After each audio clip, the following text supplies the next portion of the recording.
They dismissed our colonies the way a bored aristocrat dismisses a servant holding the door. The Greater Concordance had ruled the Orion Arm for 14,000 years, with the lazy certainty of beings who had never been told no and lived long enough to believe the word had been invented for other people. Their census drones, sleek silver orbs the size of houses, swept through human space every 100 years like clockwork. They counted our scattered worlds, our stubborn little domes on airless rocks, our orbital cities that smelled of sweat and algae and hope. They noted the population, never more than 8 billion, usually less. The technology level, pre-singularity, chemical propulsion, adorable, and filed the report under quaint primate infestation. Non-hostile. Monitor lightly. Do not feed after midnight. We were the galactic equivalent of a living history museum. Tour groups from the inner world sometimes stopped by New Terra or Elysium Reach to watch humans argue in a dozen languages over water rights, to photograph our clunky fusion drives coughing blue fire, to buy authentic coffee grown in actual dirt. Children pressed their faces to the viewports and asked why the humans still used wheels. Their parents laughed the indulgent laugh of people who had never been immortal since breakfast. Our ships crawled at 0.3s on torches that painted the sky with sodium orange. Our weapons were railguns and chemical lasers and, God help us, nuclear-shaped charges.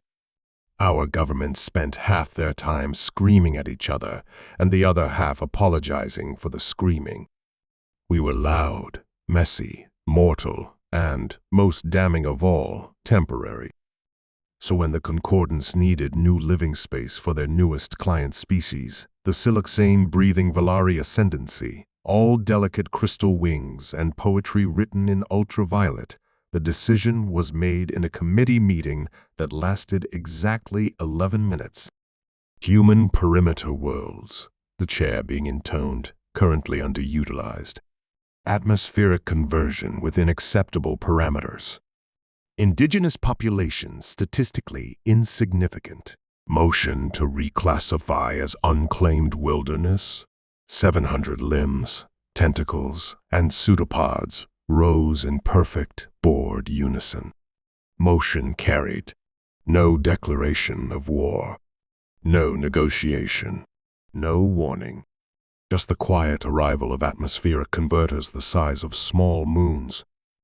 They came down over New Terra first. 100-kilometer-wide cylinders of mirror-bright alloy that unfolded in orbit like metallic flowers and began vomiting nanite swarms into the stratosphere. Within hours, the sky turned the color of dried blood. Children woke up coughing black phlegm. Crops withered overnight. The oceans started to steam at the edges. We screamed. We sent every diplomat we had. They were received on Violet Prime with chilled nectar and polite smiles that translated, in every human language, as how quaint. We sent a fleet, 1,000 rust-bucket frigates crewed by people who had learned war from movies and desperation. They jumped in system, full military thrust, broadcasting surrender demands in the wrong direction. The Concordance defense grid didn't even wake up its primary weapons.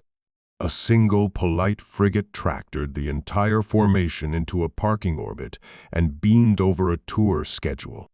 The human admiral was invited to a reception where Concordance nobles asked, with genuine fascination, whether the little reaction drive ships were performance art. We sent an ultimatum signed by every remaining human government. Sol Commonwealth, Martian Compact, Belt Alliance, even the Free Republic of Callisto, who hated everyone. It was 143 pages long and ended with the words, "Leave our worlds or face consequences."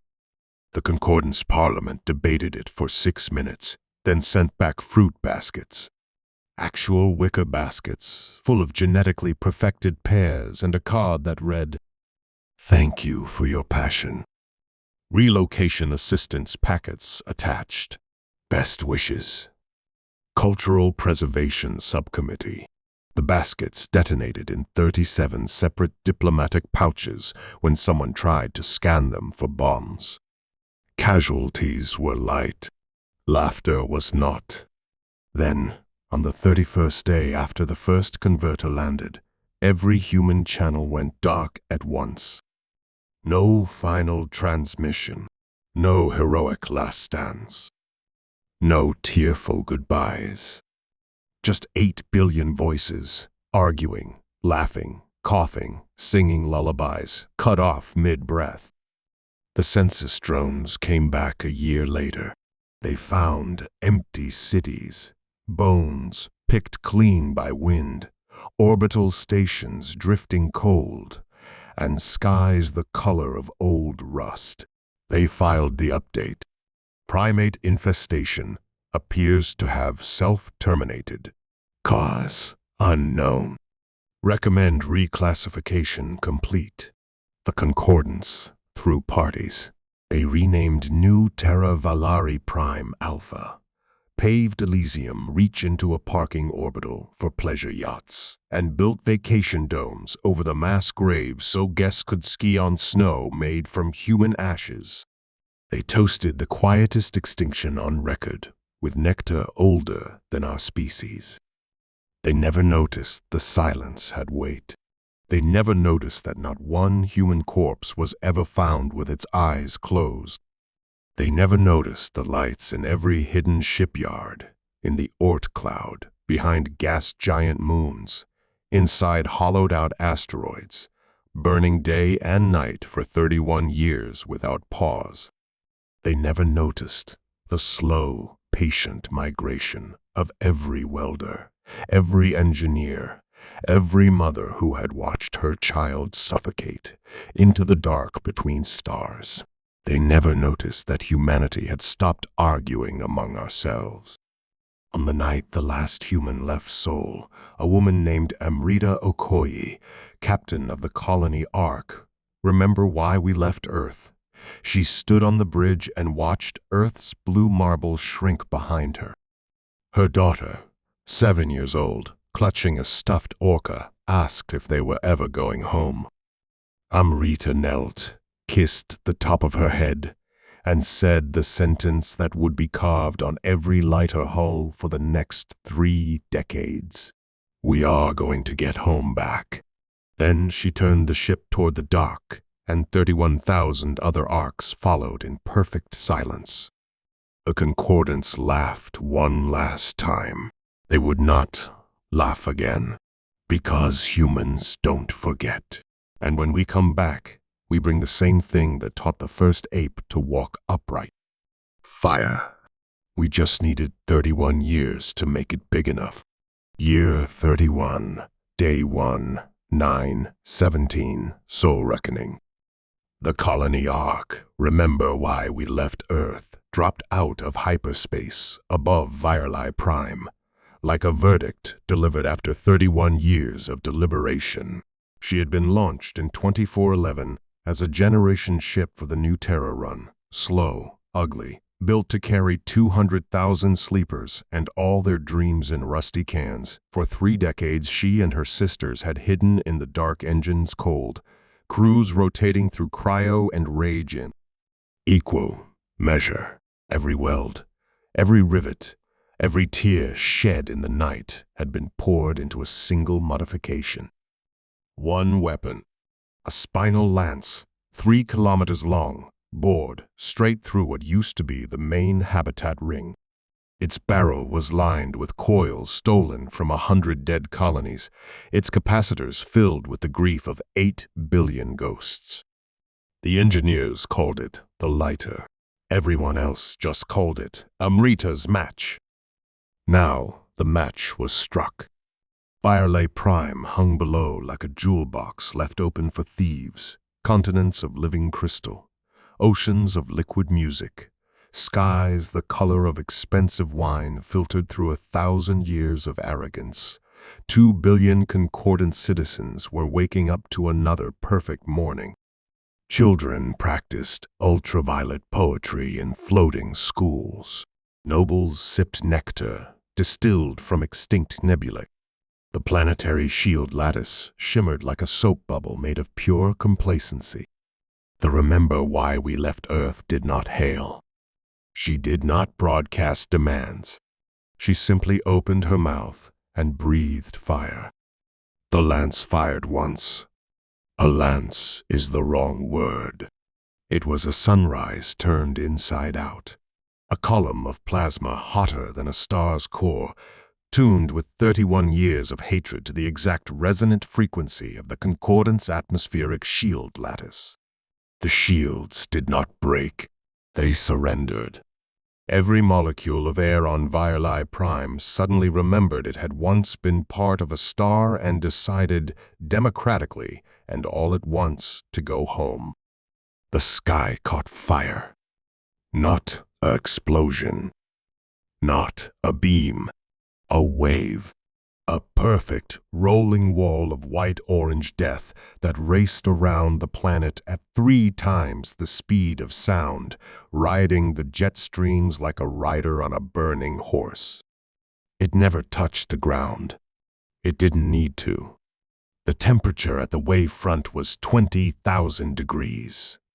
Every concordance noble, poet, administrator, tourist, child, and street sweeper had time to look up, see their perfect sky become a furnace, and understand, in the last coherent thought they would ever have, that the fruit baskets had been a mistake. 11 seconds.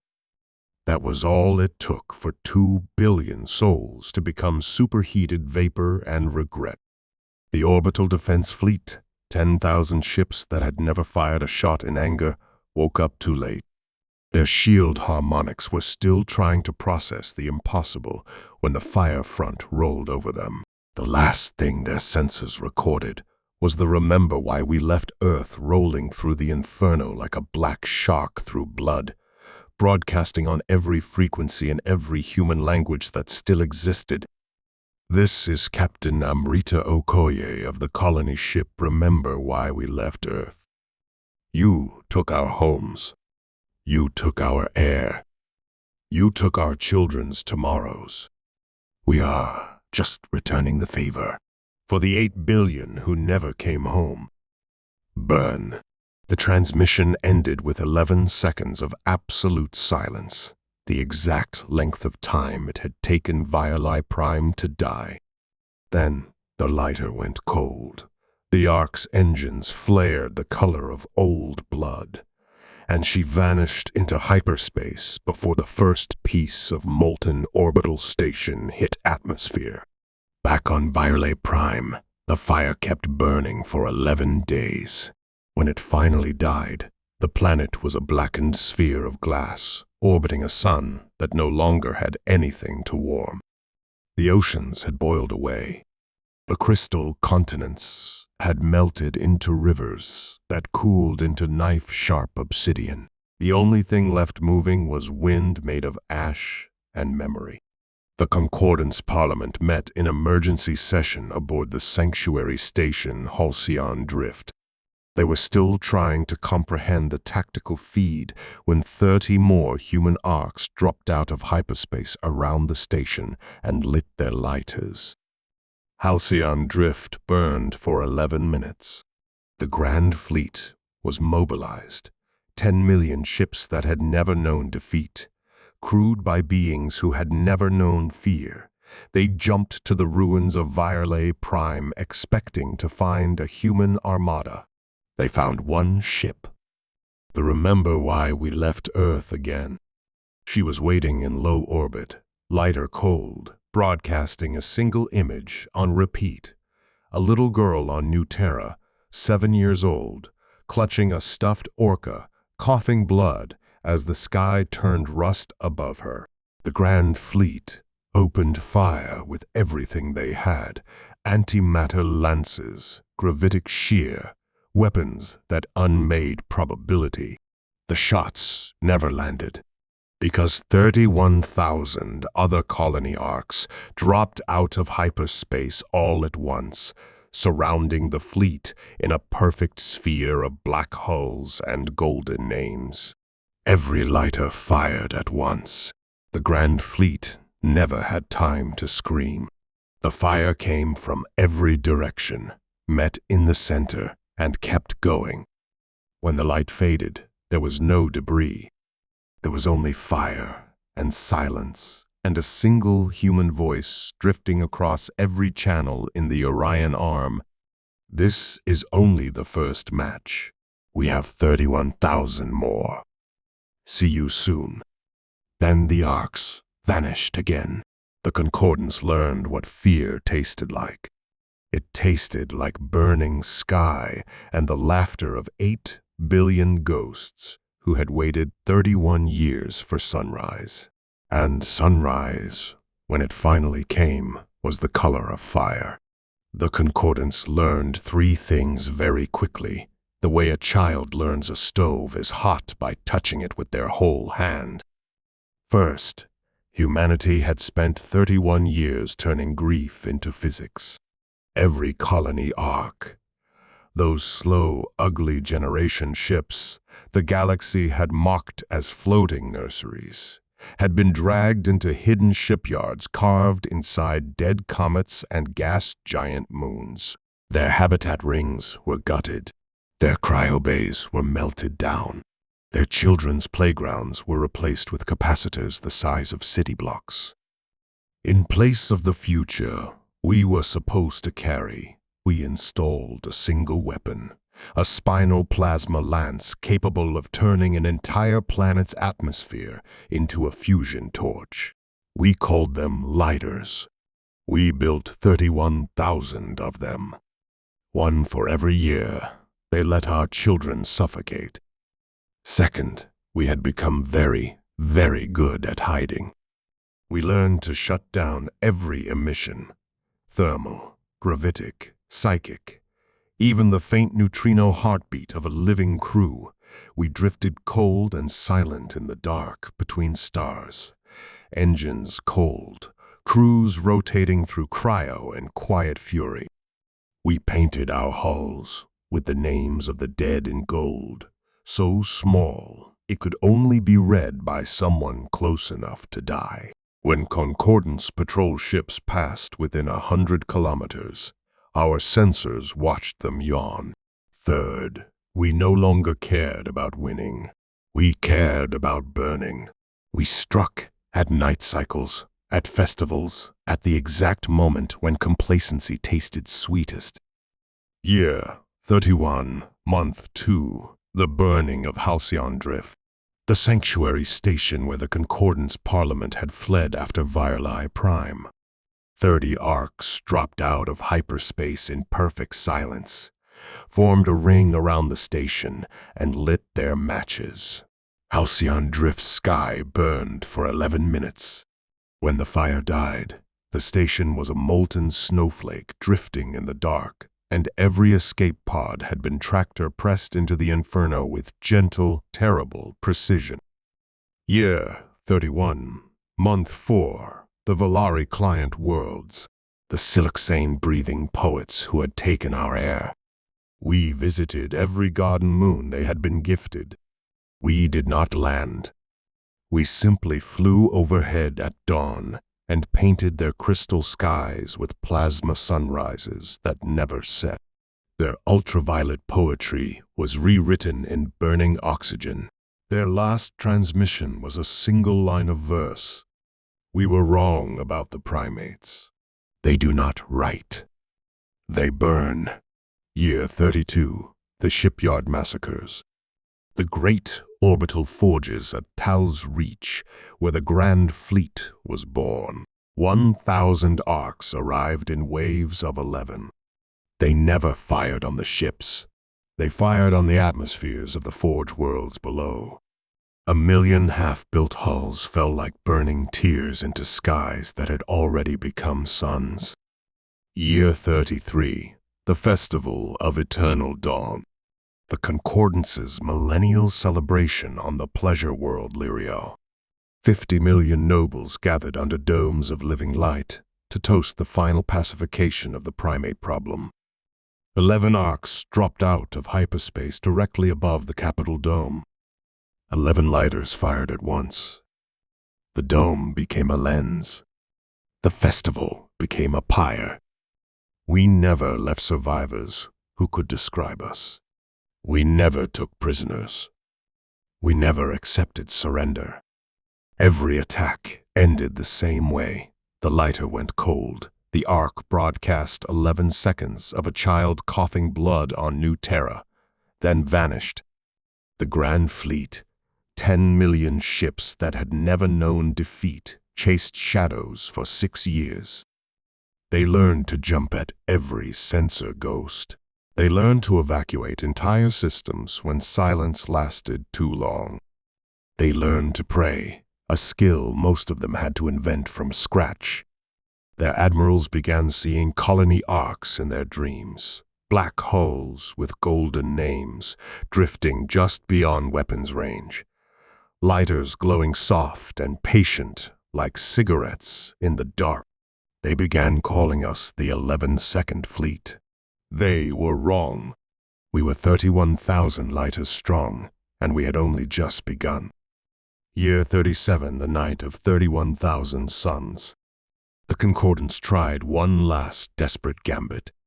They gathered every remaining garden world into a single defensive cluster, 200 planets behind the greatest shield wall ever built. They called it Sanctuary Sphere. We answered with fire. 31,000 colony arcs dropped out of hyperspace in perfect formation, a sphere around their sphere. For one heartbeat, the galaxy held its breath. Then 31,000 lighters fired at once. The Sanctuary Sphere lasted 11 seconds. When the light faded, 200 worlds were black glass orbiting dead suns, and the Concordance had no more garden worlds left to hide behind. Their final transmission was a single word, repeated in every language they had ever spoken. Why? Our only reply was the same recording we had broadcast since the first fire, for the 8 billion who never came home. Then we turned toward Sol, because the Concordance had finally done the one thing we had been waiting for. They were coming to finish the job, and we had saved the biggest fire for last. Year 37, day 247. The Concordance Grand Fleet arrived at Sol. 10 million ships, the last of their kind, formed a perfect battle lattice that blotted out the stars. Their hulls were painted morning white, their weapons primed with every apocalypse the Concordance had ever invented. They came to end the primate problem once and for all, to salt the cradle of humanity so thoroughly that nothing would ever grow here again. They expected resistance. They expected empty orbitals and cold ruins. They found Earth orbiting a star that had gone dark. Not dead. Dark. Every fusion reactor on the planet, every city, every habitat, every hidden arc yard had been deliberately vented into the upper atmosphere and ignited in a single, synchronized heartbeat. The sky was now a permanent crown of plasma fire, a white-orange halo so bright it turned the moon into a glowing coal. The oceans had boiled at the edges. The continents glowed cherry red beneath continents of cloud that were themselves made of flame, and in the burning clouds stood 8 billion human ghosts. Every soul who had died when the colonies were taken. They stood barefoot on fire, wearing whatever they had died in, pajamas, work coveralls, school uniforms, birthday hats. Their eyes glowed the color of molten gold. Their hair floated in the solar wind of their own making. They were perfectly still, perfectly silent, perfectly patient. At the front stood a single figure. Captain Amrita Okoye. Remember why we left Earth. Her vac suit was ancient, patched 1,000 times. The name tag still legible. COLONYWORLDNEWTERPOPULATION 2.3B ILLN. She raised one hand. The Grand Fleet opened fire. Antimatter lances, gravitic shear, reality cutter warheads, weapons that had ended civilizations before they learned to speak. They struck the burning sky and vanished. Not deflected, not absorbed, simply never fired. The laws of physics looked at 8 billion ghosts who had waited 37 years for this moment and politely stepped aside. The fleet tried to maneuver. Their engines died. They tried to jump. Hyperspace refused to open. They tried to scream. The vacuum itself swallowed the sound. Because every ship in the Grand Fleet suddenly remembered it was made of metal and air and arrogance, and fire likes all three. Captain Okoye lowered her hand. 31,000 colony arcs materialized from the dark, not from hyperspace, from the places fire hides when it is waiting to be born. They formed a perfect sphere around the fleet, hulls blacker than the space between galaxies, names glowing soft gold. Every lighter ignited at once. There was no beam. There was no lance. There was only sunrise. A sunrise made of 31,000 matches struck at the exact same moment. The fire did not expand outward. It folded inward. It wrapped the Grand Fleet in a perfect sphere of plasma, so dense it had gravity. 10 million ships, 10 million crews, 10 million years of concordance pride, compressed into a single perfect ember the size of a moon. The ember burned for 11 days. On the first day, the fleet's shields failed.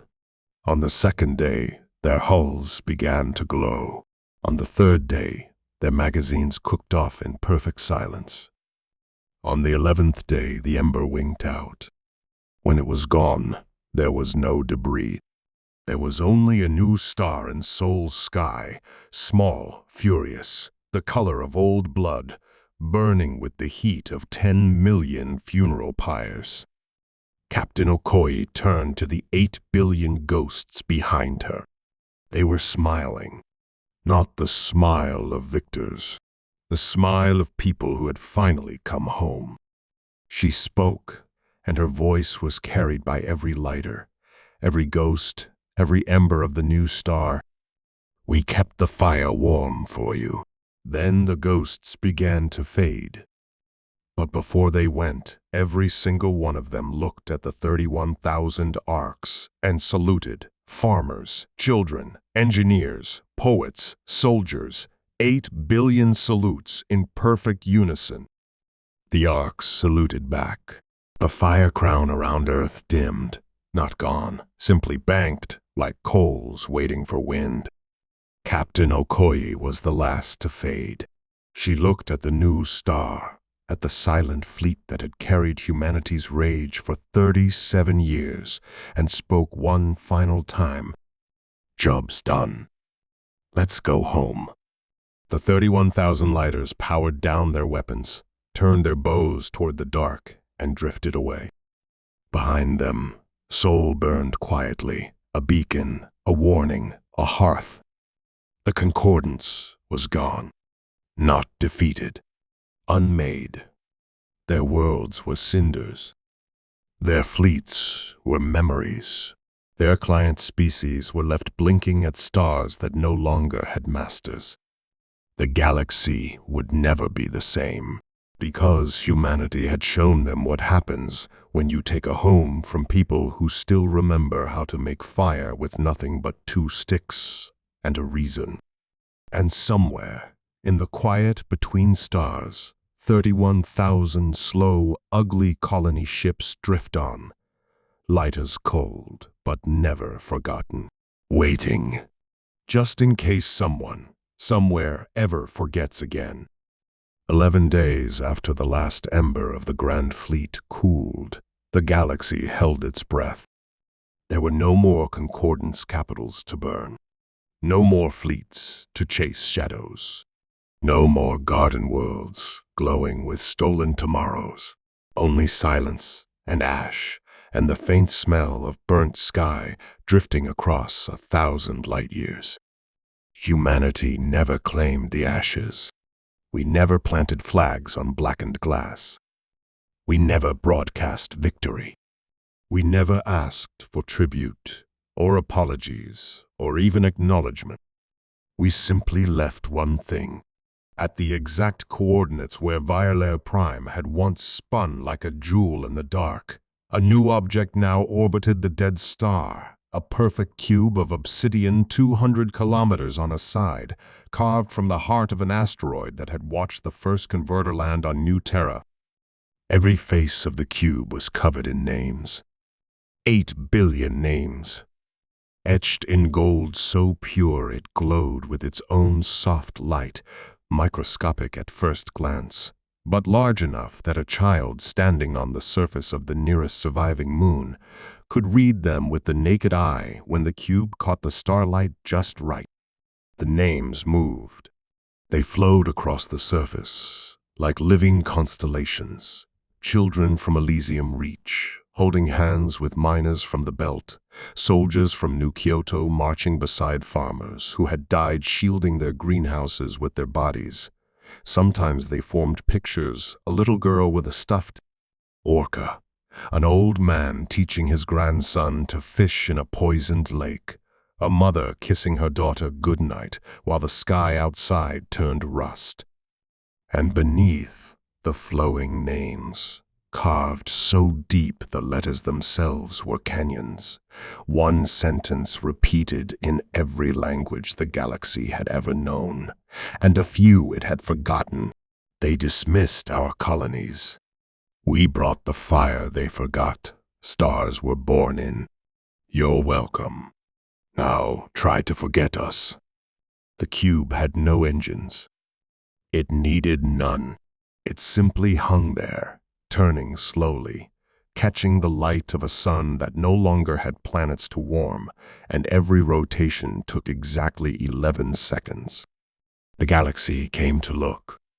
First, in ones and twos, scouts, refugees, historians who had survived by hiding in deep caves, then in thousands, then in millions. They came in ships that still bore concordance colors, in lifeboats, in prayer vessels, in anything that could cross the dark. They came expecting vengeance, occupation, a new empire forged in the ashes. They found only the cube and the fire and the silence. Some tried to land. The cube let them. They walked the surface for hours, days, lifetimes, reading the names. They touched the gold letters and felt memories that were not theirs. A child's last birthday, a soldier's last sunrise, a mother's last lullaby. They left weeping or laughing or simply changed. Some tried to take pieces of the cube, a name, a letter, a fragment of proof. The cube let them try. The fragments turned to ash in their hands, and the ash spelled new names on whatever surface it touched. Cockpits, skin, the inside of eyelids. The thieves carried the names home whether they wanted to or not. Eventually, the pilgrimages stopped. Not because the cube was forgotten, because no one could bear to look at it twice. The client species, the Valari, the Leroy client races, the ones who had breathed our air and worn our worlds like borrowed clothes, tried to rebuild. They planted gardens on the cinders. They wrote poetry about forgiveness. They lectured statues of human children holding matches. The gardens withered. The statues melted in the night. The poetry turned to ash on their tongues. Because every night at Local 9, 17, no matter where you stood in the old concordance volume, the sky lit up for exactly 11 seconds with a soft golden glow. And if you listened very hard, you could hear 8 billion voices singing the same quiet song. This little light of mine.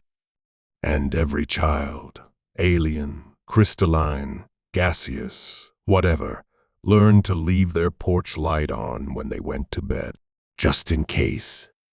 The cube still turns. The names still move. And somewhere, far beyond the old borders, 31,000 colony arcs drift in the dark between stars. Their lighters are cold now. Their crews sleep the long sleep, or stand watch in silence, or teach new generations born after the fire how to tend a match that must never ever be struck again unless someone forgets. They have no destination. They need none. They are the porchlight humanity left burning for the universe. Quiet reminder written in gold across the dark. We were here. We loved this place. We loved it enough to burn down paradise so no one would ever forget what home is worth. If you can read this, the light is still on.